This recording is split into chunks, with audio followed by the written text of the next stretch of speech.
Kumusta po sa inyong lahat? Ako si Dr. Javier Santos at ngayon ay susuriin natin ang paksang paano pabababain ang creatinine ng natural, ang 6 na gawi na nagpapagaling sa iyong mga bato. Alam niyo ba kung bakit 90% ng mga pasyenteng may mahinang bato na nakasalamuha ko ay hindi nangangailangan ng espesyal na gamot? Simpleng pagbabago lang ng 6 na pang-araw-araw na gawi ang nagpapababa ng creatinine ng kapansin-pansin sa loob ng 4 hanggang 6 na linggo. Maaring mahirap paniwalaan, ngunit tinatawag ito ng modernong medisina na mekanismo ng pagpapagaling sa sarili ng bato kapag nabawasan natin ng tama ang karga ng pagsasala. Ang mga bato ay parang isang matatag na makina na nagtatrabaho ng 24 oras na walang tigil.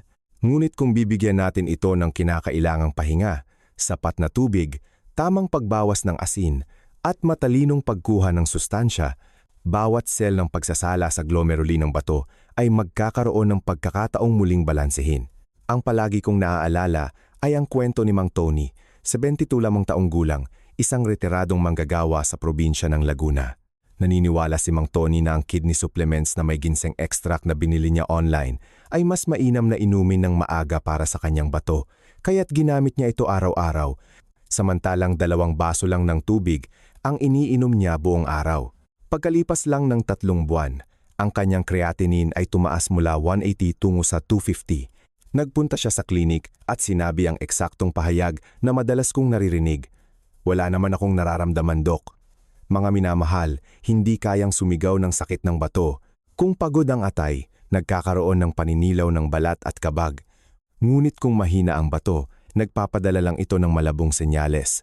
Matagal na pagkapagod, bahagyang pamamaga ng paa, kakaunti o maraming bula sa ihi, tuyo at makating balat, at putol-putol na pagtulog dahil sa pag-ihi sa gabi. Marami ang nag-iisip na bahagi lang ito ng pagtanda, kaya hinahayaan na lang. Ngunit kapag lumampas sa 2 ang creatinine, nangangahulugan ito na matagal ng labis ang karga ng bato, kadalasan dahil sa mga pangkaraniwang bagay.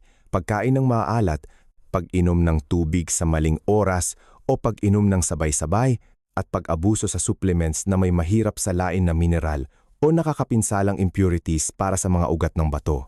Ang magandang balita ay ang mataas na creatinine ay hindi isang hatol, kundi isang paalala upang ayusin natin ang ating pamumuhay. Matapos itigil ni Mang Tony ang supplements, ininom niya ang tubig sa maraming beses sa isang araw at binawasan ng tama ang asin.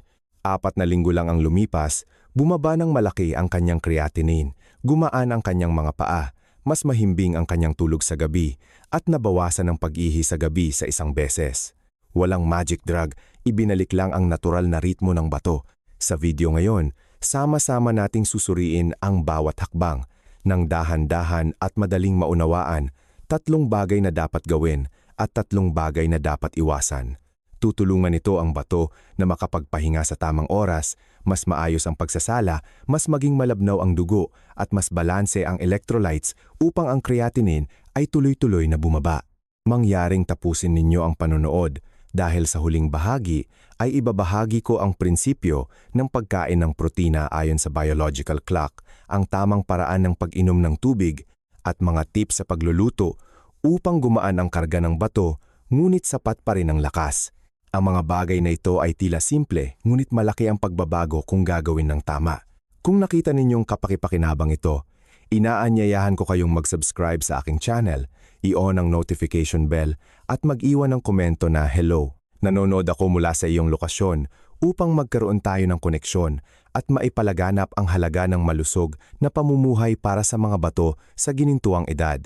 At ngayon, inaanyayahan ko kayong samahan ako sa paglalakbay ng pagsunod sa ritmo ng bato ng magaan, natural at matatag araw-araw. Bahagi 1. 3 bagay na dapat gawin para sa natural na pagbaba ng creatinine. Ibaba ko ang 3 bagay na dapat gawin at 3 bagay na dapat iwasan upang natural na bumaba ang creatinine. Mahalaga ito upang maprotektahan ang bato ng matatag ng hindi umaasa sa matinding interbensyon. Manatili kayo sa akin, dahil kung minsan, isang pagbabago lamang sa mga ito ay makapagpapagaan na sa karga ng bato araw-araw, magpapatatag ng mental health at mapapabuti ng husto ang tulog at energy level. Dapat, gawin 1. Kumain ng 30% na mas maalat para bawasan ang bato sa pagsasala. Mga minamahal, tayo sa Pilipinas ay may kasabihang, hindi masarap ang kain kung hindi maalat. Ang pagkain ay kadalasang konektado sa maalat na sarsa ng isda, maalat at matamis na adobo o maalat na atsara. Ang mga pagkain ito ay nagbibigay ng pakiramdam ng ginhawa at kumpletong lasa.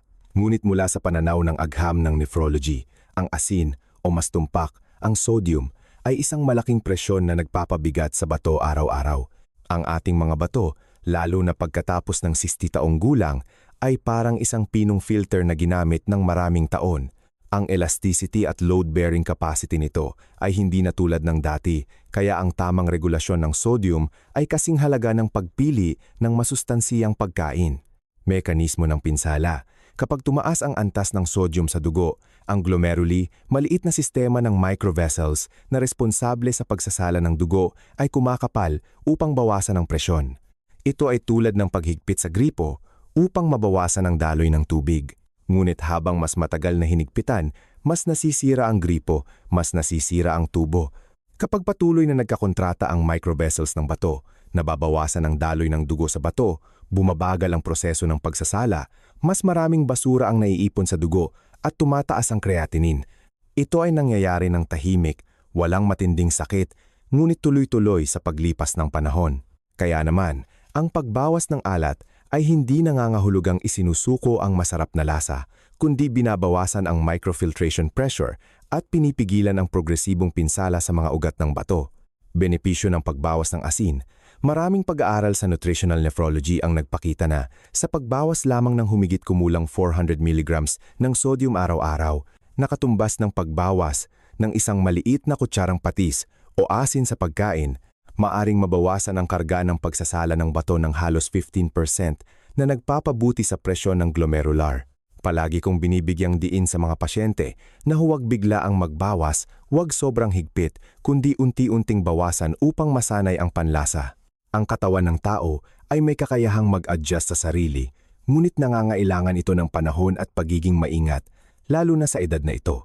Nakasama ko minsan si Dr. Garcia, 70 taong gulang, mula sa Batangas. Maraming taon na siyang kumakain ng maalat, ngunit nang turuan siyang unti-unting bawasan ang alat, sinabi niya, ang bato ko ay parang nagpapahinga ng maaga araw-araw. Sa kanyang follow-up na appointment pagkatapos ng 6 na linggo, ang creatinine index ni Dr. Garcia ay bumaba mula 1 tungo sa 140, hindi dahil sa bagong gamot, kundi dahil sa pagbabago ng ritmo ng pagkain. Ito ang nagpatibay sa aking paniniwala na ang tamang pagbabago ay mas malakas kaysa sa tamang reseta. 3 maliit na hakbang para bawasan ang sodium at panatilihin ang masarap na lasa. Unang linggo, bawasan ang 30% ng alat kumpara sa nakasanayan. Sa halip na purong patis, dilute ito sa ratio na 1 bahagi ng patis sa 3 bahagi ng maligamgam na tubig at dagdagan ng kalamansi, paminta, bawang at sili upang palakasin ang aroma. Nakakatulong ito upang madama ng panlasa ang malalim na lasa, ngunit mas kaunti ang alat. Kapag mas malakas ang pangamoy kaysa sa alat, automatikong susuriin ng utak na masarap pa rin ang pagkain kahit nabawasan na ang sodium. Ito ang prinsipyo ng pag-stimulate ng panlasa gamit ang natural na aroma sa halip na asin. Susunod, palitan ng asin ng natural na tamis at aroma ng gulay. Gumamit ng spring onions, celery, cilantro at bawang na igisa sa mahinang apoy. Ang mga sangkap na ito ay hindi lamang nagpapabango sa pagkain, kundi naglalaman din ng mga compound na sumusuporta sa pagbawas ng pamamaga at nagpapabuti ng microcirculation na di tuwirang tumutulong sa mas epektibong pagsasala ng bato. Ang bawang at sibuyas, kapag ginamit sa tamang dami, ay therapeutic spices hindi para magdagdag ng asin, kundi para magdagdag ng aroma, antioxidants, at makatulong na mabawasan ang pagdepende sa alat. At sa wakas, huwag isawsaw ng paulit-ulit ang bawat piraso o ilubog ang mga gulay sa maalat na sarsa. Ibuhos ng bahagya, haluin ng maaga upang kumalat ang asin, at hindi mag-ipon sa isang punto. Hindi kailangang magdusa ang bato sa biglaang pagtaas ng sodium sa dugo. Ang mga matatanda ay partikular na sensitibo sa pagbabago ng asin at asukal, kaya ang pagiging stable sa pagtimpla at pagkain ay mas mahalaga kaysa sa pangalan ng ulam. Mensaheng pang-agham at pilosopiya ng pamumuhay mula sa akin. Kapag nabawasan ninyo ng tama ang alat at inayos ang panlasa sa paglipas ng panahon, mararamdaman ninyong mas magaan ang katawan, Mas stable ang blood pressure, nabawasan ang pag-ihi sa gabi, mas mahimbing ang tulog, at mas masagana ang enerhiya sa umaga. Ang protina mula sa itlog, protina mula sa karne at isda, o sustansya mula sa anumang pagkain ay tunay na mahalaga lamang kung ang bato ay hindi kailangang magbayad ng labis na oras ng pagtatrabaho sa gabi. Sa unang yugto, ang pagbawas ng alat ay disiplina. Pagkatapos ng 3 linggo, ang pagbawas ng alat ay gawi. Pagkatapos ng 2 buwan, ang pagbawas ng alat ay natural na. Dahil ang katawan ay hindi na dominado ng alat, at kapag ang bato ay natural na, ang iyong tulog at kalooban ay natural din.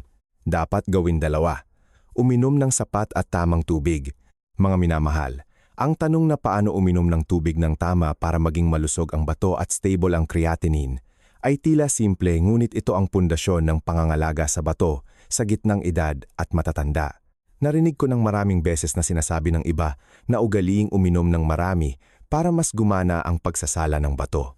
Ang ganoong pag-iisip ay nagmumula sa pagnanais na maging mabuti sa katawan, ngunit kung minsan ay hindi sinasadyang naglalagay ng labis na karga sa bato na nagiging sanhi ng hindi pagbaba ng creatinine tulad ng inaasahan, kundi nagbabago pa nga at tumataas. Mula sa pananaw ng pisyolohiya, ang bato ay parang isang pinong filtration station.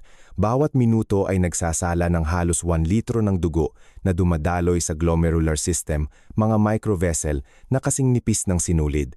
Kapag napakabilis at napakaraming tubig ang pumapasok sa katawan sa maikling panahon, biglang tumataas ang presyon sa microvessels. Pinuwersa ang bato na patuloy na mag-adjust upang mapanatili ang electrolyte balance. Ang kondisyong ito ay tinatawag sa medisina na overhydration sa tissue at dugo na nagiging sanhi ng paglabnaw ng asin at mineral at patuloy na kailangan ng bato na magsala upang maibalik ang balanse. Ito ay tulad ng isang orasan na kinakailangang ayusin ng mga kamay bawat minuto sa halip na magpahinga para sa pangmatagalang pagpapanatili ng mekanismo. Nagpapagod ito sa bato ngunit hindi epektibo. Naapektuhan ang metabolism ng protina at pag-aalis ng creatinine. Ang pag-inom ng tubig ng tama ay hindi nangangahulugang pag-inom ng pinakamarami, kundi pag-inom ng pinakamadalas at pinakaangkop sa ritmo ng pagsasala ng bato. Ipinapakita ng mga siyentipikong rekomendasyon na ang katawan ay nangangailangan ng humigit kumulang 30 ml ng tubig sa bawat kilo ng timbang ng katawan araw-araw.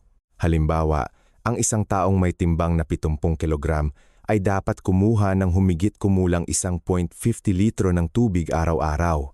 Ngunit mas mahalaga ang paghati-hati nito sa 5 hanggang 6 na beses sa isang araw upang maiwasan ang paglikha ng peak filtration pressure. Madalas akong nagpapayo na unahin ng maligamgam na tubig, mga 40 degrees Celsius, dahil ang mainit na temperatura ay bahagyang nagpapaluwag sa mga ugat ng bato, sumusuporta sa mas stable na daloy ng dugo sa bato nang hindi nag-uudyok ng vascular contraction reflex dahil sa biglaang lamig o init. Ito ang prinsipyo ng pagpapalusog sa bato sa pamamagitan ng pagiging banayad sa halip na maximum na dami. Sa clinical practice sa Pilipinas, nakasama ko minsan si Mang Jose, 67 taong gulang sa Cebu.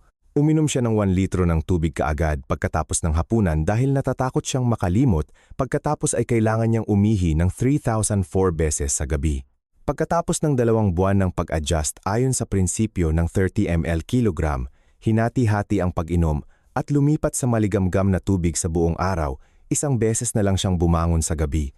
Mas mahimbing ang tulog, mas stable ang blood pressure, at mas malinaw ang pag-iisip sa araw. Ipinapakita nito na mas mahalaga ang pag-inom sa tamang ritmo kaysa sa pagsunod sa formula. May 3 partikular na mahalagang oras na tinatawag kong golden rhythm para sa bato sa isang araw. Hindi ito para uminom ng marami, kundi para uminom sa tamang oras na kailangan ng katawan ang suporta sa sirkulasyon at natural na pag-aalis ng dumi. Una, pagkatapos magising, 1 baso, 200 ml ay nakakatulong na i-activate ang sirkulasyon ng bato pagkatapos ng maraming oras ng pagtulog sa gabi, tulad ng pagbubukas ng filtration gate, gamit ang unang daloy ng tubig upang muling makahabol ang sistema. Pangalawa, sa kalagitnaan ng umaga o pagkatapos ng bahagyang ehersisyo, ang pag-inom ng kaunting dami ay nakakatulong na manipisin ng sapat ang dugo, binabawasan ang karga ng pagsasala nang hindi labis na naglalabnaw ng electrolytes. Ito ang pinakamabuting balanse sa pagitan ng hydrodynamics at mineral. Pangatlo, 1 oras bago matulog, Ang isang maliit na baso, 150,200 ml ay sumusuporta sa venous circulation, binabawasan ang labis na pag-activate ng pantog kapag nakahiga na, kaya nababawasan ang pag-ihi sa gabi. Kapag nakahiga na kayo, karamihan sa tubig ay nasala na at naipamahagi ng stable sa tissue, hindi na lumilikha ng presyon sa glomeruli o pantog. Ang mahalaga na palagi kong binibigyang diin ay huwag maghintay na mauhaw bago uminom dahil ang pakiramdam ng uhaw ay senyales na humihingi ng tubig ang bato sa gitna ng filtration rhythm. Uminom bago pa man kailangang magsalita ang katawan. Ngunit uminom ng may pagtitimpi, maligamgam at regular. Iyan ang sining ng pangangalaga sa bato sa edad na ito. Kung nakita ninyong kapaki-pakinabang ang pagbabahaging ito, mangyaring magkomento ng numero 2 sa ibaba. Iyan ang simpleng paraan upang malaman kung interesado pa rin kayo at kasama ko sa paglalakbay ng malusog at dekalidad na pamumuhay araw-araw. Dapat gawin 3. Kumain ng maraming dahon gulay at prutas na mababa sa potassium. Mga minamahal, may isang pag-aalala na madalas kong nararanasan sa aking paglalakbay sa pangangalaga sa bato para sa mga nasa hustong gulang at matatanda sa Pilipinas. Ang takot sa gulay at prutas dahil sa pag-iisip na ang mataas na potassium ay mabilis na magpapalala sa bato. Ang takot na iyon ay nagmumula sa sabi-sabi kaysa sa agham na nagiging sanhi ng maraming pag-alis ng pinagmulan ng pagkain na nagbibigay ng fiber, bitamina, antioxidants, at trace minerals. Ang mga elementong ito ay may mahalagang papel sa pagkontrol ng metabolic environment, pagbabawas ng lason sa dugo, at pagsuporta sa bato upang gumana ng mas epektibo. Ang mga gulay at prutas ay hindi laban sa bato, sila ay laban sa mga lason na dinadala ng bato. At kapag alam nating gamitin ang mga ito ng tama, nagiging ligtas at matatag na kasangkapan sila sa natural na pagbawas ng creatinine. Mula sa siyentipikong pananaw, ang potassium sa halaman ay pangunahing matatagpuan sa cell fluid, kaya maaari itong bumaba ng malaki kapag tama ang pagproseso ng init. Ipinapakita ng mga pagsubok sa pagsusuri ng nutritional content na kapag hinugasan ng mabilisan ang gulay sa kumukulong tubig sa loob ng 1,002 minuto at pagkatapos ay itapon ang unang tubig, ang natunaw na potassium ay bumababa ng halos 50% sa karaniwan. Ang ilang uri ng gulay ay mas nababawasan pa depende sa kanilang kabataan, fiber content, at surface area na nakikipag-ugnayan sa tubig. Ito ay isang maliit ngunit mahalagang hakbang na nakakatulong na maiwasan ang labis na karga ng potassium sa dugo sa bato. Ang mataas na potassium ay sanhi ng arrhythmia, pananakit ng kalamnan, panghihina ng paa, pamamanhid at pagtaas ng glomerular filtration load. Kaya, ang mahalaga ay hindi ang pag-iwas sa gulay, kundi ang tamang pagproseso nito upang makuha ang benepisyo at maiwasan ang pinsala. Ang fiber sa mga dahon gulay ay nagbibigay ng dobleng benepisyo na kakaunti ang napapansin. Nakakatulong ito na mabawasan ang pagsipsip ng urea at nitrogen-containing metabolites sa bituka. Dahil dito, nababawasan ang konsentrasyon ng mga toxic precursor na pumapasok sa dugo. Kapag mas malinis ang dugo mula sa pinagmulan, hindi na kailangang salain muli ng bato ang mga sangkap na maaring nahaharangan na sa digestive tract. Madalas kong inihahambing ang fiber sa isang mahusay na tagabantay na nagpapanatili ng hindi kinakailangang bahagi bago ito maging pabigat sa sistema. Maraming biochemical analysis din ang nagpakita na ang mga pasyenteng may sakit sa bato na sapat ang kinakain na fiber ay karaniwang may mas mababang systemic inflammation, mas stable na blood pressure, at mas mabagal na pagbaba ng GFR glomerular filtration rate kumpara sa grupong kumakain ng kakaunting gulay o monotonous na pagkain. Ito ay physiological logic. Kung stable ang blood pressure, mas kaunti ang pinsala sa microvessels ng bato. At kung malusog ang microvessels, may pagkakataon ang creatinine na bumaba.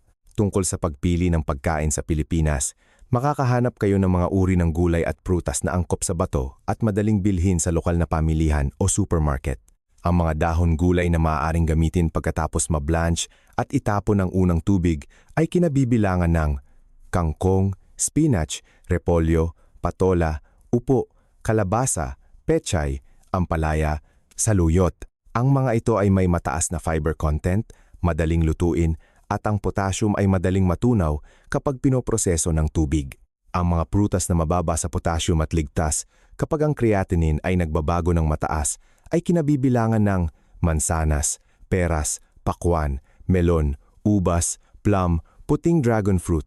Ang mga ito ay hindi lamang mas mababa sa potassium kaysa sa saging, orange at avocado, kundi naglalaman din ng maraming istrukturang tubig at polyphenol compounds na tumutulong sa pagkontrol ng oxidative stress, isang salik na nag-aambag sa pagtaas ng creatinine sa nasirang bato.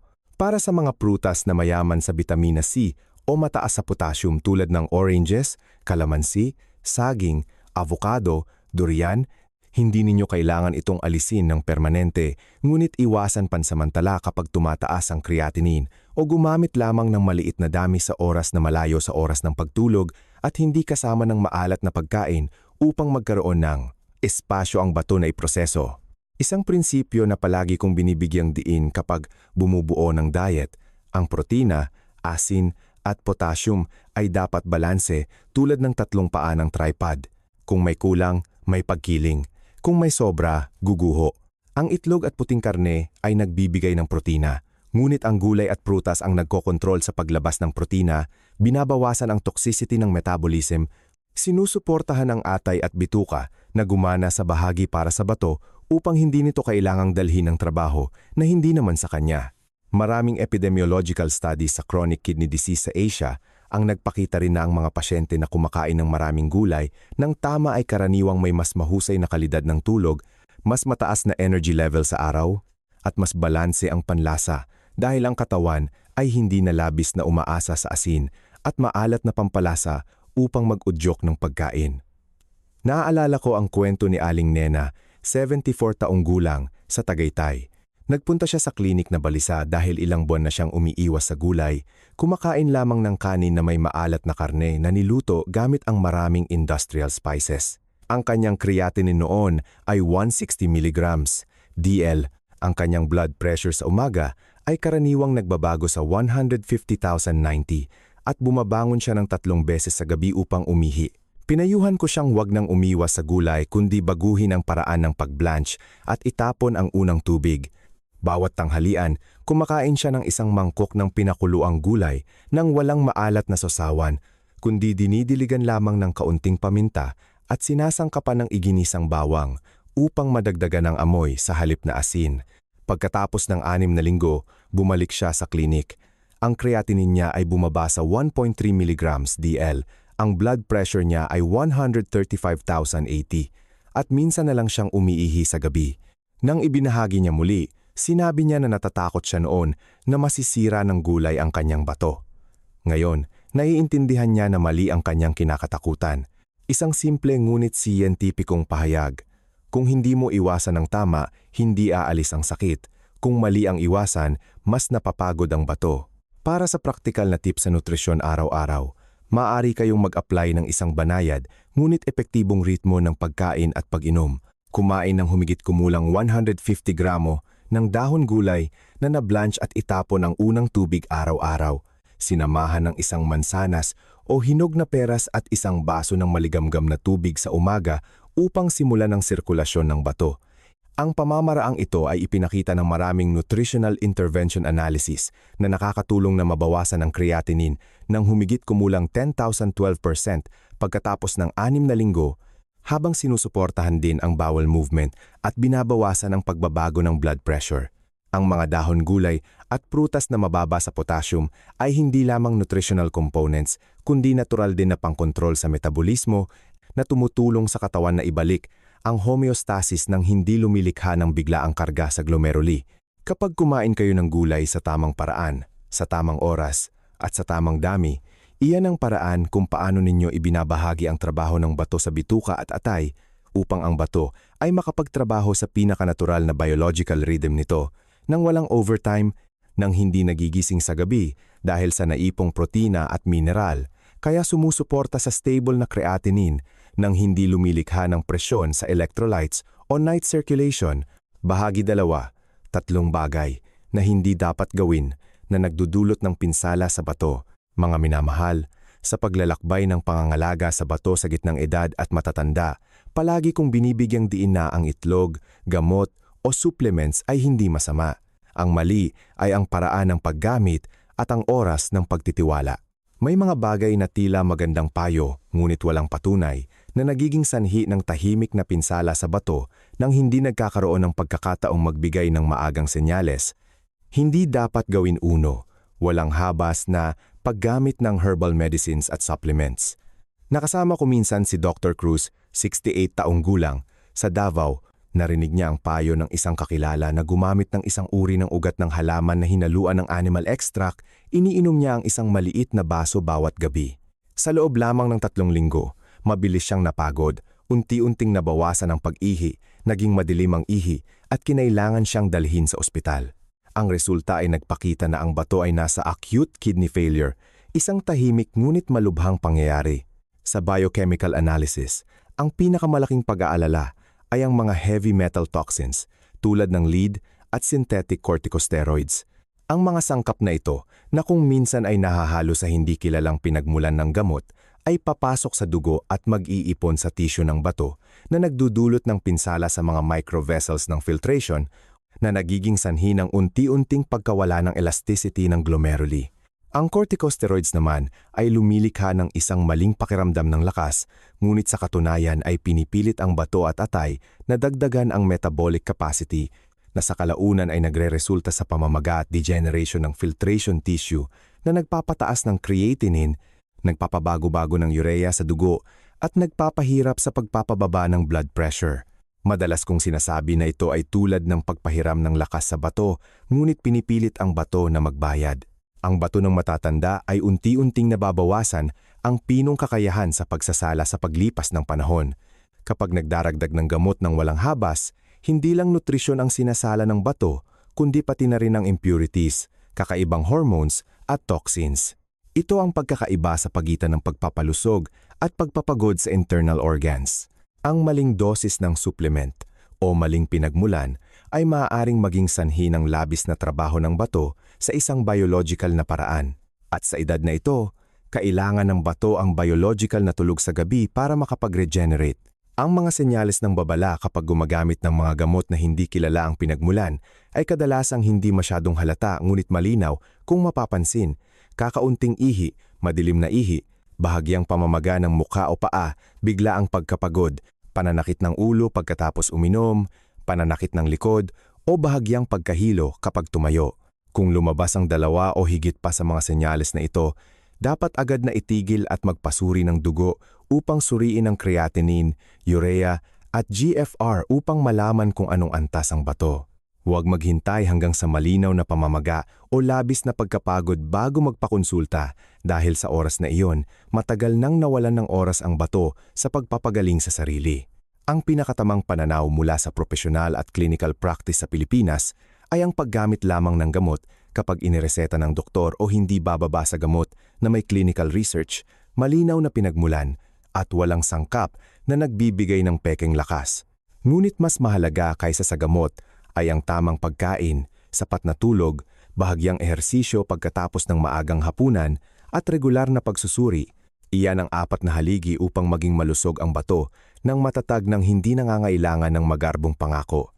Hindi dapat gawin 2, labis na pagkain ng protina ng hayop, mga minamahal, sa gitnang edad at pagkatapos ng 60, ang katawan ay parang isang hardin na dumaan sa maraming panahon ng ulan at sikat ng araw. Mananatili itong luntian kung tamang alagaan, ngunit napakasensitibo sa sobra.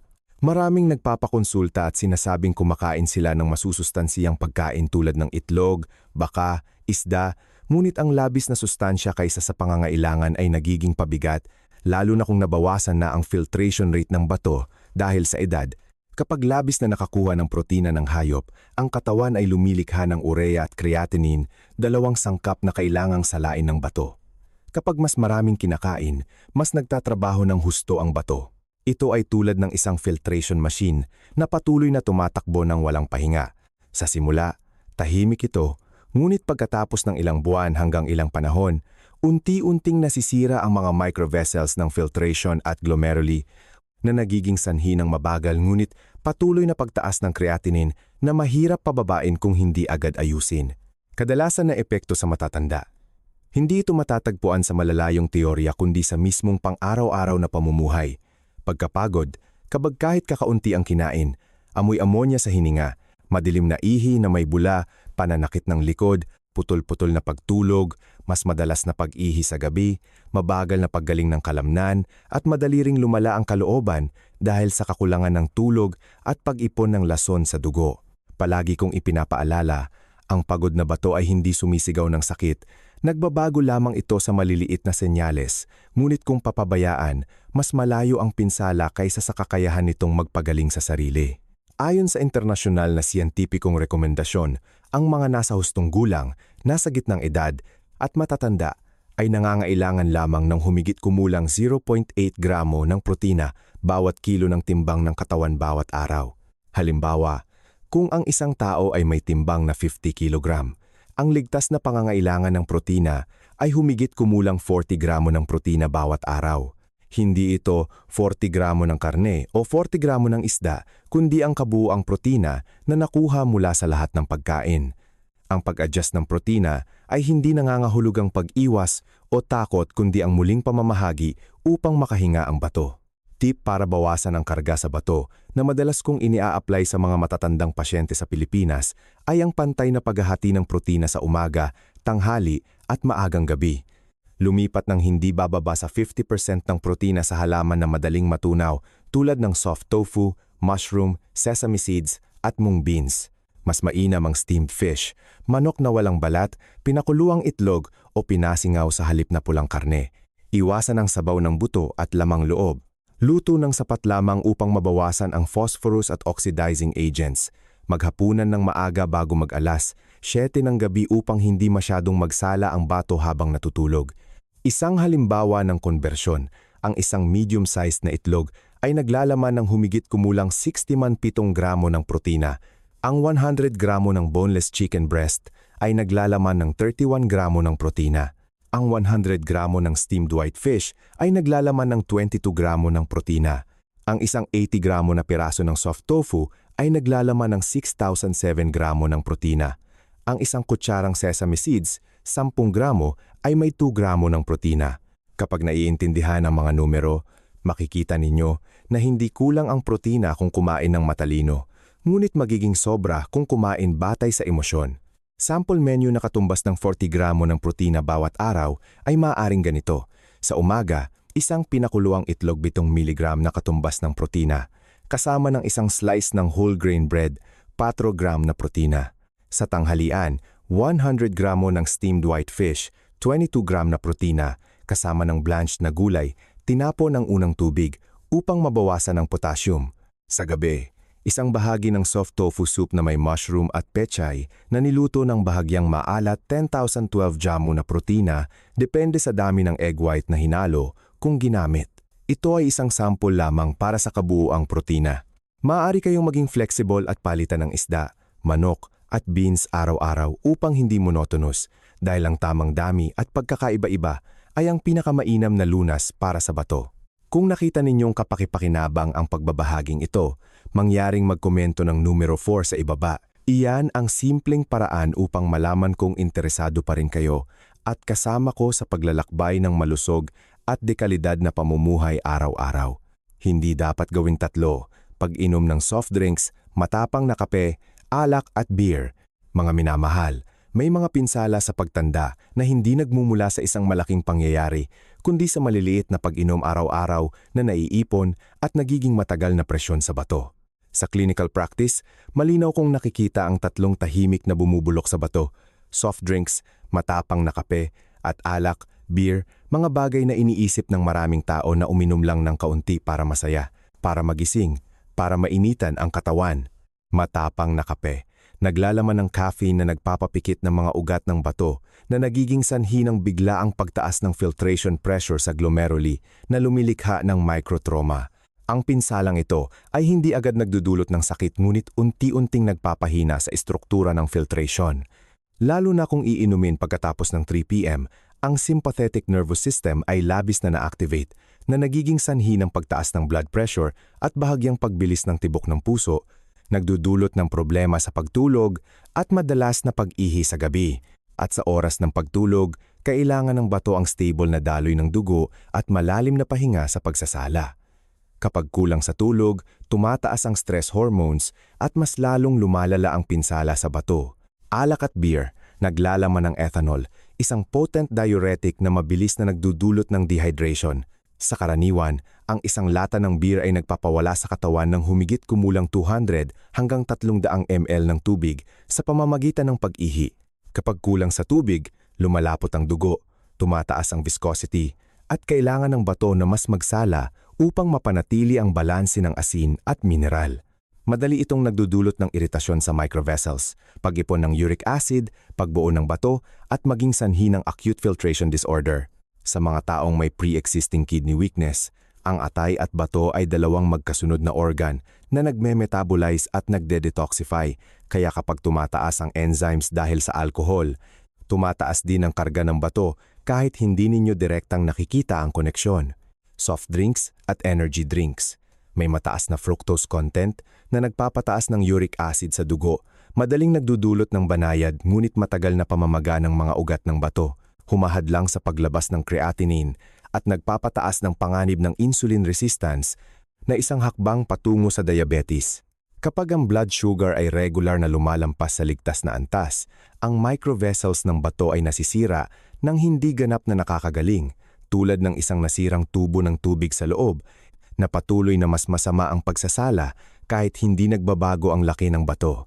Hindi lamang nagsasala ng dugo ang bato, ito rin ang nagpapanatili ng balanse sa internal environment at ang ritmong iyon ay nangangailangan ng pagiging regular, malabnaw na dugo, sapat na tubig at tamang oras ng pagtulog. Kaya, ang solusyon ay hindi ang pag-alis ng kaligayahan kundi ang pag-adjust ng intensidad, oras at dalas. Madalas kong gabayan ang mga pasyente na uminom ng isang baso ng malabnaw na kape sa umaga. Maaari itong ihalo sa skim milk o maligamgam na tubig upang mabawasan ang stimulasyon ng mga ugat ng bato at huwag na huwag itong inumin pagkatapos ng 3 p.m. Sa mga araw na gusto ng ibang lasa, maaaring pumili ng corn silk tea, maligamgam na tubig na may kalamansi at diluted honey o maligamgam na apple juice. Ang mga inuming ito ay madaling mahanap sa Pilipinas at banayad sa mekanismo ng pagsasala at metabolismo. Isang prinsipyo na palagi kong binibigyang diin, bawat linggo, bigyan ng bato ng hindi bababa sa 2 araw na pahinga mula sa stimulants, walang soft drinks, walang matapang na kape, walang alak, beer upang muling lumabnaw ang dugo, makapagpahinga ang sistema ng ugat ng bato at ganap na makarecover ang tulog. Bahagi 3. 3 gininto ang milestones para sa pag-recover ng bato. Mga minamahal, sa puntong ito, marahil ay mayroon kayong isang tunay na tanong sa inyong isipan. Matagal nang pinahihirapan ang bato, kaya ba pa nitong bumalik sa dati at muling balansehin? Para sa mga lampas 60, ang tanong na iyan ay hindi lamang siyentipiko kundi pati na rin isang pag-asa. Palagi kong sinasabi sa mga matatandang pasyente na ang bato ay parang isang internal na batis. Kung hindi ito labis na ginagambala, alam pa rin nito kung paano luminaw muli, bagaman dahan-dahan ngunit tuloy-tuloy. Unang milestone, pagkatapos ng unang 21 araw. Ito ang yugto kung saan nagsisimulang bumaba ang pamamaga sa microvascular system ng bato. Ang maliliit na capillary na nagpapalusog sa glomeruli ay unti-unting nakaka-relax kapag kumain kayo ng bahagyang maalat, sapat ang tulog, umiinom ng tubig sa tamang biological rhythm, at nagdaragdag ng fiber mula sa berdeng gulay. Ipinapakita ng blood tests sa maraming pasyenteng sinusubaybayan ko na ang urea at creatinine ay maaaring bahagyang bumaba ng humigit kumulang 5 hanggang 8% sa unang 3 linggo kapag hindi labis ang pagkuha ng protina at walang matapang na stimulants. Ang himala sa yugtong ito ay hindi sa malaking numero, kundi sa senyales na nagsisimulang maging mas regular ang pag-ihi. Mas kaunti ang pag-ihi sa gabi, nababawasan ang pakiramdam ng pagod sa likod, hindi gaanong madilim ang balat, at mas magaan ang mukha tulad ng isang bulong na nagsasabing humihina na ang pamamaga sa bato. Ikalawang milestone, pagkatapos ng 6 na linggo, mas nagiging malinaw ang mga pagbabago. Sa gitnang edad at matatanda, mas mabagal ang paggaling ng tissue kaysa sa mga kabataan. Ngunit kung sa loob ng 6 na linggo ay patuloy ninyong pinapanatili ang flexible ngunit matatag na disiplina, ibig sabihin, ang protina ay pantay na hinahati sa umaga, tanghali at maagang gabi, binawasan ang pulang karne, mas pinipili ang steamed fish o pinakuloang itlog, isinasama ang halaman na protina tulad ng tofu, toasted sesame seeds at mushroom, at lalo na iwasan ang soft drinks, matapang na kape, at alak, beer pagkatapos ng 3 p.m., ang glomeruli ay pumapasok sa estado ng paggaling sa sarili ng istruktura ng pagsasala. Maraming pag-aaral na isinalin sa Filipino mula sa US Journal of Clinical Nephrology ang nagpakita na ang mga pasyente na matiyagang sumunod sa 6 na linggo ng lifestyle optimization ay maaaring makakita ng creatinine reduction na karaniwang 12 hanggang 15% ng hindi nangangailangan ng bagong gamot. Ito ang oras kung saan ang kidney tissue ay hindi ganap na gumaling ngunit nagpapagaling mula sa loob, tulad ng isang pintuan na dati ay natigil dahil sa kalawang, ngayon ay mas madulas na nagbubukas dahil sa tamang paglangis. Ikatlong milestone, pagkatapos ng 3 buwan, ito ang pivotal point ng katatagan. Ang 90 araw ay sapat na oras para sa filtration system ng bato na muling magtatag ng homeostasis. Ang mga malusog na glomeruli ay mas mahusay na napapalusog.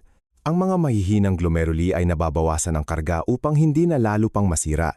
Sa mga pasyenteng lampas 13 taong gulang na nakasama ko, kung sa loob ng 3 buwan ay napapanatili nila ang 3 haligi kontrolado ang asin sa mababang antas, protina sa katamtamang antas, sapat at tamang oras ng pag-inom ng likido, halos walang stimulants, nakakabalik ang bato sa natural nitong ritmo.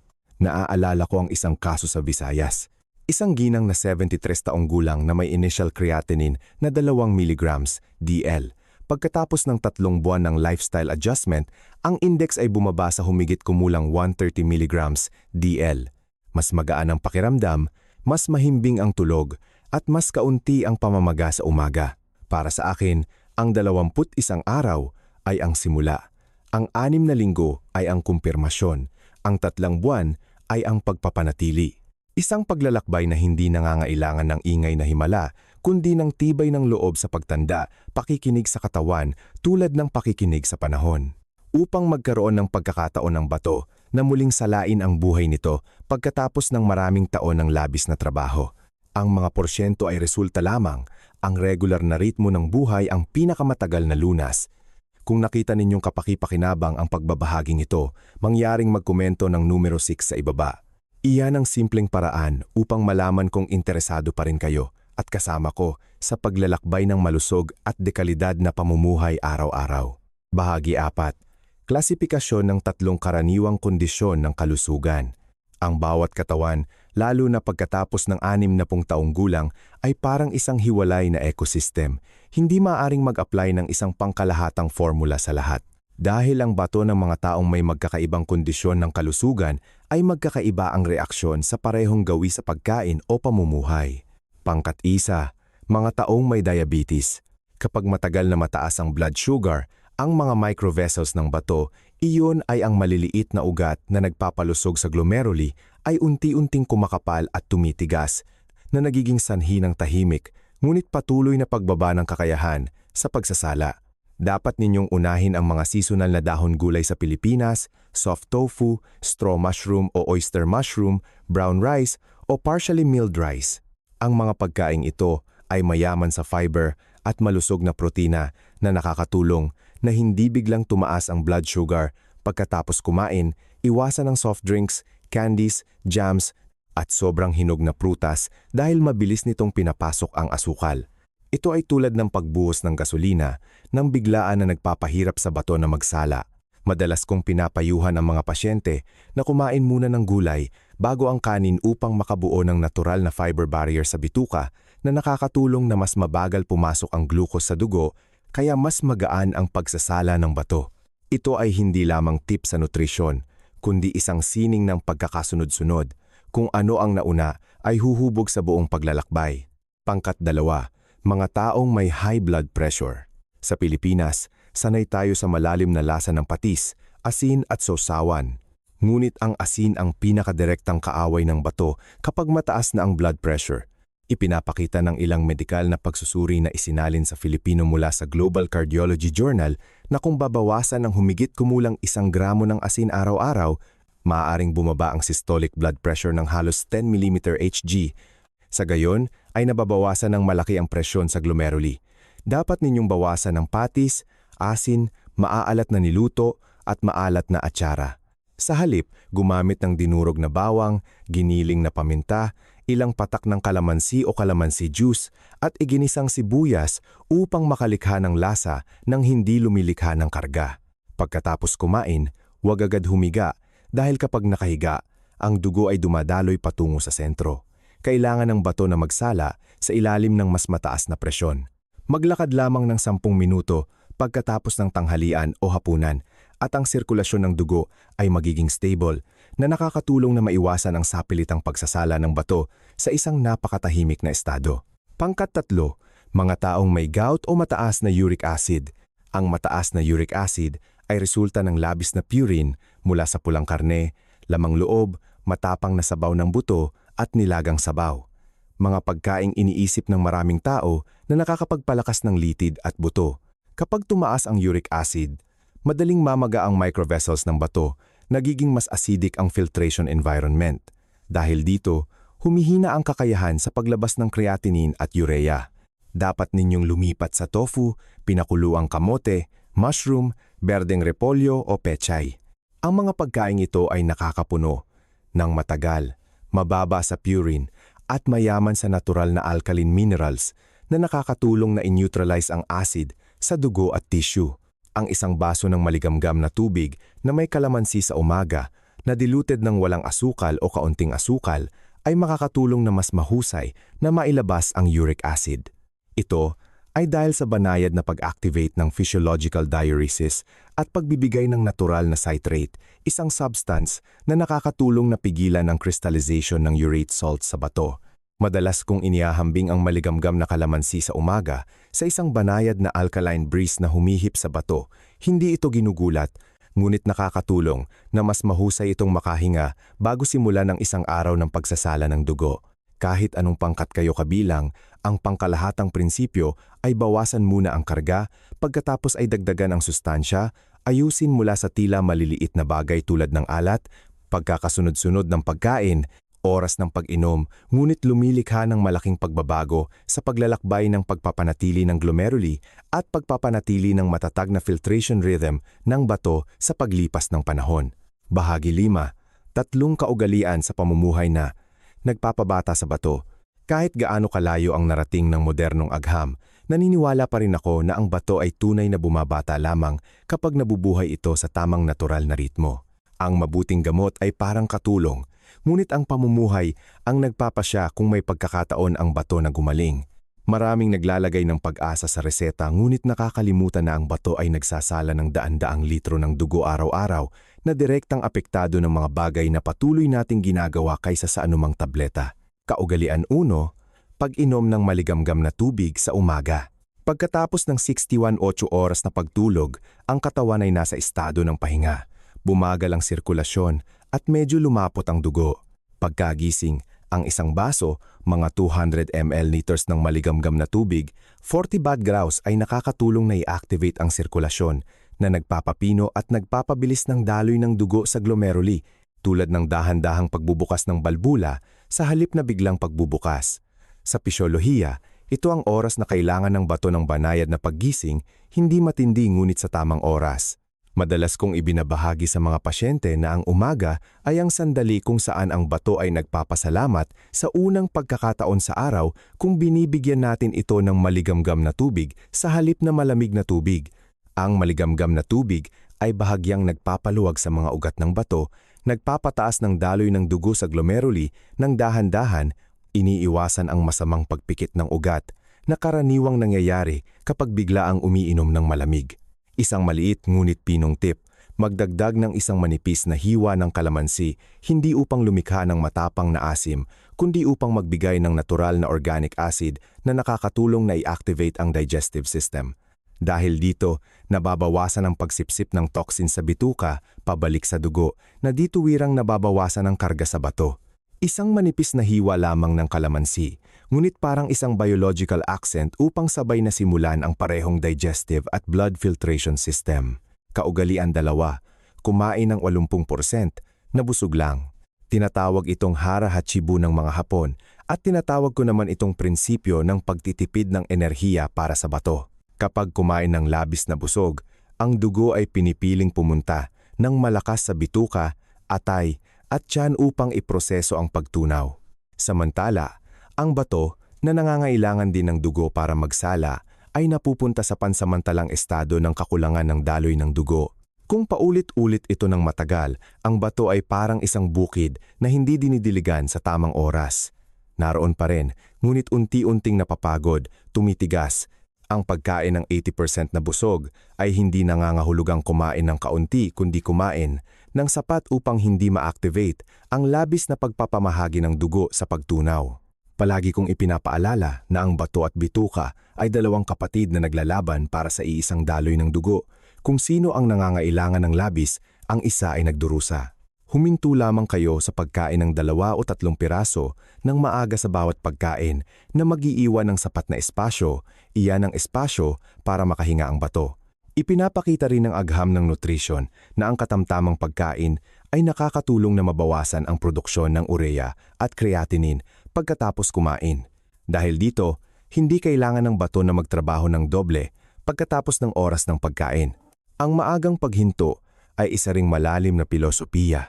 Ang pag-alam kung kailan hihinto ay nagpapanatili ng enerhiya para sa kinabukasan, at sa edad na ito, ang malusog na kinabukasan ang pinakamahalagang bagay. Kaugalian 3, pagbababad ng paa ng 10 minuto bago matulog. Sa mga matatanda, ang sistema ng ugat ay kadalasang hindi gaanong elastic.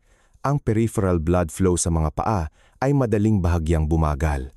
Kapag ibinabad ang paa sa maligamgam na tubig na mga 40-42 patrosensi sa loob ng 10 minuto, ang mga ugat sa mas mababang bahagi ng katawan ay lumuluwag na humahantong sa regulasyon ng pangkalahatang sirkulasyon na nakakatulong na bumaba ang filtration pressure sa bato sa panahon ng pagtulog sa gabi.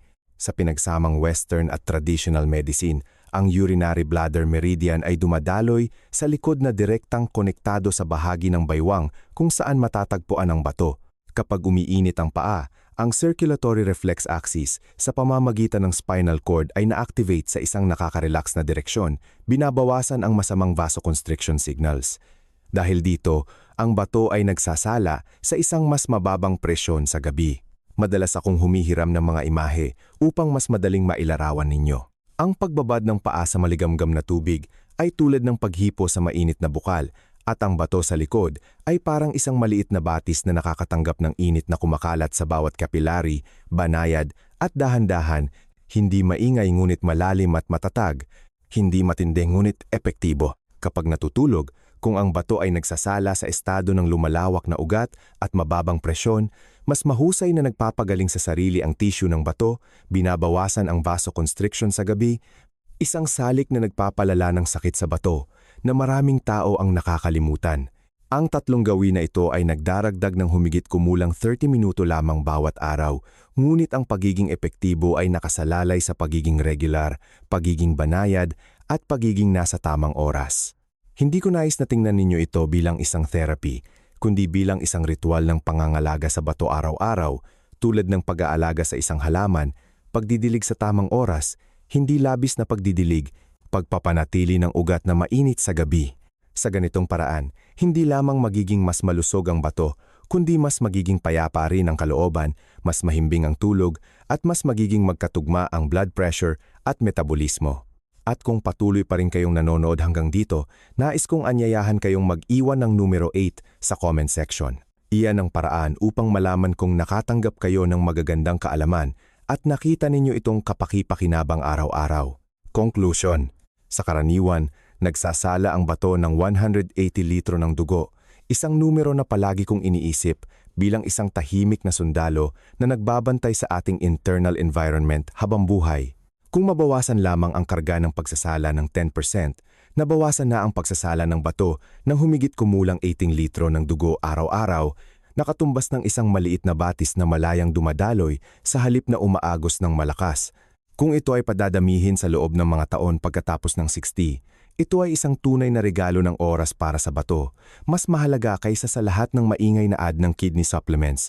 Binibigyang diin ng mga pag-aaral sa nephrology noong 2024 na ang mga taong lampas 60 na nagbawas ng 30% ng sodium at regular na kumakain ng berdeng gulay ay maaaring makakita ng creatinine reduction na karaniwang 15% pagkatapos ng 2 buwan.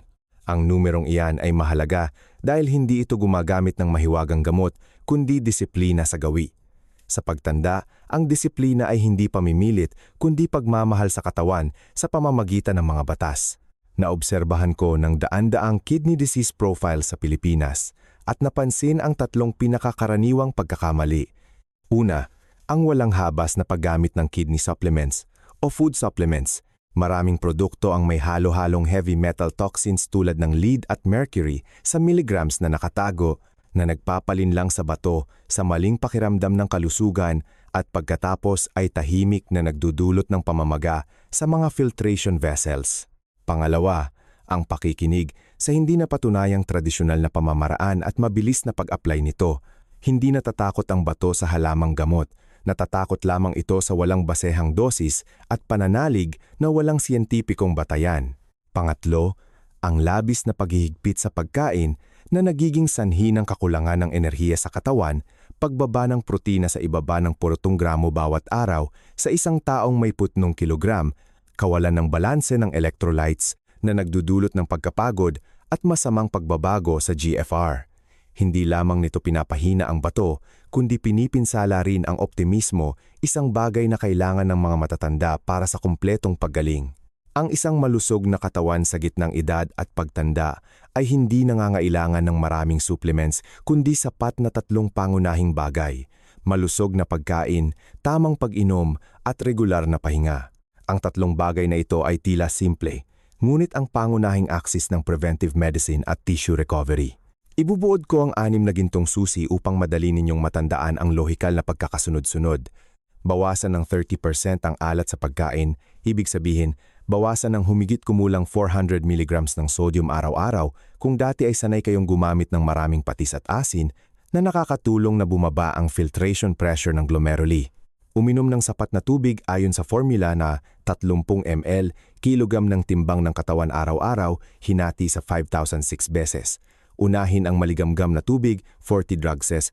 Iwasan ang pag-inom ng sabay-sabay upang hindi labis na ma-overload ang bato sa electrolyte regulation. Kumain ng blanched na dahon gulay, tinapon ang unang tubig upang mapanatili ang fiber at mabawasan ang pagsipsip ng urea sa bituka, sinamahan ng prutas na mababa sa potassium tulad ng mansanas, peras at pakwan na madaling bilhin sa Pilipinas. Huwag gumamit ng herbal medicines o kidney supplements na walang malinaw na patunay dahil sa panganib ng nakatagong corticosteroids at heavy metals na nagdudulot ng pamamaga sa filtration vessels ng bato. Huwag labis na kumuha ng protina ng hayop ng higit sa 0.8 gram/kilogram araw. Halimbawa, ang isang taong may 50 kg ay dapat lamang kumain ng humigit kumulang 40 gramo ng protina bawat araw. Kalahati ay maaaring magmula sa halaman na protina tulad ng tofu, sesame seeds at mushroom. Huwag uminom ng soft drinks, matapang na kape, alak o beer pagkatapos ng 3 p.m. dahil ang caffeine ay nagpapapikit ng mga ugat ng bato, habang ang alcohol ay nagdudulot ng dehydration, nagpapalapot ng dugo at madaling nagpapataas ng creatinine. Palagi kong sinasabi sa mga matatandang pasyente na ang senyales ng paggaling ng bato ay hindi sa pamamagitan ng kulog kundi sa mas mahimbing na tulog, mas malinaw at regular na ihi, at hindi na gaanong mabigat ang mukha at paa sa umaga. Kung patuloy kayong magiging matiyaga sa loob ng 26 araw, magpapadala ng mensahe ang katawan sa pamamagitan ng mga senyales na ito. Iyan ang biological na wika ng bato kapag binibigyan ito ng tamang pahinga. Naaalala ko ang isang beses na dumalo ako sa isang kidney conference sa Manila. Isang 78 taong gulang na ginoo ang tumayo at nagsabi, "Dati, natatakot akong hawakan ang resulta ng aking lab test. Ngayon, natatakot lang akong makalimutan ngumiti at makalimutang uminom ng tubig sa tamang oras." Natahimik ang buong bulwagan dahil ang pinakamalaking takot sa pagtanda ay hindi ang sakit kundi ang pagkawala ng pag-asa at pagbabago. Ang pahayag na iyan ay isang paalala na ang pangangalaga sa bato ay isang mabagal, tama at maingat na paglalakbay. At sa susunod na video, ang kanal ng malusog na pamumuhay sa pagtanda ay magbabahagi ng 4 na ligtas, natural at madaling mahanap na inumin na sumusuporta sa bato na mas magaan ang pagsasala at mas mahimbing ang tulog sa Pilipinas. Umaasa akong mapapanood ninyo ito dahil sa edad na ito, ang mahimbing na tulog, magaan na pagsasala at payapang kalooban ang pinakamatagal na lunas para sa bato. Maraming salamat sa panonood at tandaan, Ang inyong kalusugan ay ang inyong kayamanan. Ingat po.